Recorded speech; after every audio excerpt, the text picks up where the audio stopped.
Hi friends, welcome back to my channel. இன்றைக்கி நம்ம முருங்கைக்கீரை வேர்க்கடலை பொரியல் எப்படி செய்யலான்னு பார்க்கலாம். அதுக்கு முதல்ல ஒரு வானல் வச்சு ஒரு கைப்பிடி வேர்க்கடலை போட்டு நல்லா வறுத்து எடுத்துக்கலாம். நல்லா வறுத்த பிறகு இதை ஒரு பிளேட்டில் மாற்றி ஆற வச்சு எடுத்துக்கலாம். அடுத்து ஒரு வானல் வச்சு ஒரு கரண்டி இல்லை 2 கரண்டி எண்ணெய் ஊற்றிக்கோங்க. அப்புறம் கடுகு போட்டுக்கலாம். கடுகு போட்டு கடுகு நல்லா வெடிக்கட்டும்.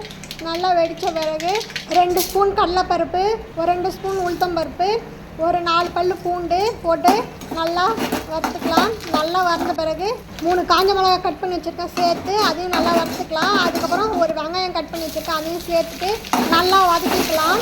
நல்லா பொன்னிறம் ஆகிற அளவுக்கு வதக்கிட்டு கொஞ்சம் உப்பு போட்டுக்கலாம் தேவையான அளவுக்கு. நல்லா கலந்து விட்டுக்கலாம். நல்லா வதங்கின பிறகு இப்போது ஒரு கைப்பிடி அளவுக்கு முருங்கைக்கீரை எடுத்துருக்கேன் அதையும் சேர்த்து நல்லா கலந்து விட்டுக்கலாம். நல்லா கலந்துக்கோங்க, பொறுமையாக கலந்துக்கோங்க. ஒரு 5 நிமிஷம் அப்படியே வதங்கட்டும். இப்போ பார்த்தீங்கன்னா ஓரளவுக்கு வதங்கியிருக்கு. இன்னும் கொஞ்சம் நேரம் வதங்கட்டும். அதுக்குள்ளே நம்ம ஒரு மசாலா அரைச்சிட்டு வந்துடலாம். ஒரு மிக்சி ஜாரில் வறுத்த வேர்க்கடலை தோல் நீக்கிட்டு சேர்த்துக்கோங்க. 2 காஞ்ச மிளகாய் சேர்த்துக்கோங்க. 1 ஸ்பூன் சோம்பு சேர்த்துக்கோங்க. இப்போ இதை மூடிட்டு நல்லா கொரன்னு அரைச்சி எடுத்துகிட்டு வந்துடலாம். இப்போ பார்த்தீங்கன்னா நல்லா அரைச்சி எடுத்துகிட்டு வந்துட்டேன். இப்போ பார்த்தீங்கன்னா முருங்கைக்கீரை நல்லா வதங்கிடுச்சு.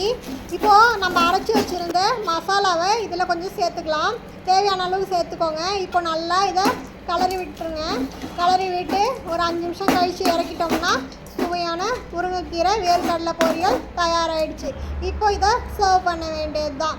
சூப்பராக இருக்குங்க. உங்கள் வீட்டில் ட்ரை பண்ணி பாருங்கள். என் சேனல் பிடிச்சா லைக் பண்ணுங்கள், கமெண்ட் பண்ணுங்கள், ஷேர் பண்ணுங்கள், மறக்காமல் சப்ஸ்கிரைப் பண்ணுங்கள். பாய்.